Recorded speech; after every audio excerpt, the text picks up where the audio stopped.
Assalamualaikum warahmatullahi wabarakatuh. Hai semuanya, apa kabar? Semoga sehat-sehat ya. Kami di sini akan membuat sebuah video animasi tentang sejarah matematika bangsa Cina. Dibuatnya video ini untuk melengkapi tugas yang diberikan oleh Ibu Atin Warmi MPD selaku dosen pengampu mata kuliah sejarah matematika. Sebelum kita mulai materinya, kita kenalan dulu ya. Saya Dinda Nisa Afriati, dan ada teman-teman saya, Adelia Hairunisa, Alpi Mulyani, dan Alfa Azhara Angguni. Terdapat 6 pembahasan mengenai sejarah matematika bangsa Cina, yaitu ada letak geografis Cina, sejarah penemuan angka, sistem penulisan bilangan, aritmatika, sempoa, dan tokoh matematikawan. Materi pertama adalah letak geografis Cina. Cina ialah negara dengan luas 9,6 juta kilometer persegi dengan membentang 3.100 mil atau 5.500 km dari timur ke barat dan 3.400 mil dari utara ke selatan. Batas-batas wilayah Tiongkok adalah sebagai berikut. Di sebelah utara, Tiongkok berbatasan dengan Republik Rakyat Mongolia. Di sebelah barat, Tiongkok berbatasan dengan negara India dan Pakistan. Di sebelah selatan, Tiongkok berbatasan dengan Nepal, Bhutan, Myanmar, Laos, dan Vietnam. Dan di sebelah timur, Tiongkok berbatasan dengan Jepang dan Korea. Materi selanjutnya adalah sejarah penemuan angka. Pada zaman dahulu, angka yang muncul tertulis di atas tulang. Bangsa Cina menuliskan angka-angkanya menggunakan alat tulis yang dinamakan pit, di mana bentuknya menyerupai kuas. Tembok besar Cina dibuat untuk membangun dinding sebagai pertahanan kerajaan Cina. Ini merupakan prestasi besar di bidang matematika. Dalam pembuatannya, orang Cina kuno menyadari betapa pentingnya berbagai teknik perhitungan jarak, sudut elevasi, dan jumlah material yang dibutuhkan. Dari pemikiran inilah, akhirnya Cina kuno mengenal sistem bilangan yang sangat sederhana. Mereka menggunakan batang bambu kecil yang disusun untuk mewakili nomor 1 sampai 9. Angka yang muncul di atas tulang seperti pada gambar di video berikut. Sistem penulisan bilangan. Yang menjadi catatan khusus dari penggunaan matematika Cina adalah sistem notasi posisional bilangan desimal yang disebut pula sebagai bilangan batang, di mana sandi-sandi yang berbeda digunakan untuk bilangan-bilangan antara 1 dan 10, dan sandi-sandi lainnya sebagai perpangkatan dari 10. Selanjutnya, sistem lambang Cina. Nah, dalam sistem lambang Cina ini, di sini terdapat simbol yang pertama kali digunakan dan simbol yang sudah berevolusi. Untuk penulisannya bisa dilihat pada gambar. Selanjutnya ada sistem root numeral. Dalam sistem root numeral, batang bambu kecil disusun untuk mewakili angka 1 sampai 9. Untuk penulisannya bisa dilihat juga pada gambar. Selanjutnya ada contoh soal. Contoh soal yang pertama yaitu tuliskan angka 4359 dalam sistem lambang Cina. Untuk menjawab soal tersebut, penulisannya dapat dilihat pada gambar. Selanjutnya ada contoh soal kembali yaitu tuliskan angka 802 dalam sistem root numeral. Untuk penulisannya kembali bisa dilihat pada gambar. Oke, materi selanjutnya ada aritmatika. Aritmatika atau disebut juga ilmu hitung ini merupakan cabang atau pendahulu matematika yang mempelajari operasi dasar bilangan. Orang Cina kuno memiliki studi aritmatika lanjutan yang berasal dari dinasti Shang dan berlanjut hingga dinasti Tang, dari angka dasar hingga aljabar lanjutan. Bangsa Cina kuno menggunakan sistem posisional bilangan desimal atau sistem bilangan yang berbasis 10. Sistem ini sangat mirip dengan apa yang digunakan pada saat ini.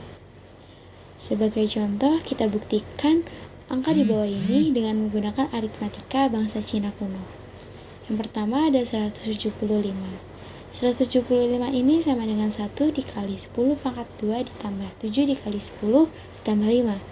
Yang kedua ada 2756. 2756 ini sama dengan 2 dikali 10 pangkat 3 ditambah 7 dikali 10 pangkat 2 ditambah 5 dikali 10 ditambah 6. Yang selanjutnya ada sempoa. Sempoa adalah papan hitung yang diberi manik-manik. Sempoa mulai digunakan di Cina pada abad ke-14 Masehi. Sempoa rata-rata digunakan oleh pedagang eksklusif untuk penjumlahan dan pengurangan. Sempoa Cina terbuat dari bingkai kayu persegi panjang yang dipisahkan oleh batang horizontal. menjadi bagian atas dan bawah. Terdapat serangkaian batang vertikal dengan manik-manik yang memanjang dari atas ke bawah bingkai. Setiap batang di bingkai sempoa memiliki 7 manik dengan 2 manik di dek atas dan 5 manik di dek bawah. Masing-masing dari manik di dek atas memiliki nilai 5, sedangkan manik-manik di dek bawah masing-masing memiliki nilai 1. Batang ini mewakili pangkat 10. Mulai dari bagian kanan, batang pertama mewakili nilai di bawah 10. Batang kedua mewakili nilai 10 sampai 99. Batang ketiga mewakili 100 sampai 999 dan seterusnya. Ini memungkinkan sempoa tradisional dengan 13 batang untuk mewakili angka yang sangat besar. Tokoh matematikawan. Yang pertama, Zhu Changzi. Dilahirkan pada tahun 429 Masehi di kota Jiangkang, sekarang Nanking, ibu kota provinsi Jiangsu, provinsi kedua terbesar di bawah Shanghai. Karyanya yaitu perbandingan keliling sebuah lingkaran dan diameter. Kemudian, menentukan nilai V yang akurat, yaitu V sama dengan 355/133, yang akhirnya disederhanakan menjadi 22/7. Yang kedua, Liu Hui. Liu Hui adalah salah satu matematikawan terbaik pada masa Cina kuno. Ia dilahirkan di Tiongkok. Karyanya yaitu Haidong Xuanqing, lalu ada The Nine Chapter of Mathematical Art. Ia adalah seorang yang menemukan dan membuktikan segitiga Pascal dan meningkatkan nilai V sampai 4 angka di belakang koma. Yang ketiga, Lao Tzu. Ia adalah seorang filosof dan penyair dari Cina kuno yang terkenal sebagai penulis dari Tao Te Ching dan pendiri filsafat Taoisme, tetapi ia juga dipuja sebagai dewa dalam agama Taoisme dan agama tradisional Cina. Karyanya adalah buku The Mirror of Cycle Measurism. Yang keempat, Zhang Heng. Dilahirkan pada tahun 78 Masehi di Tiongkok. Ia adalah seorang matematikawan, astronom, dan ahli geografi Tiongkok.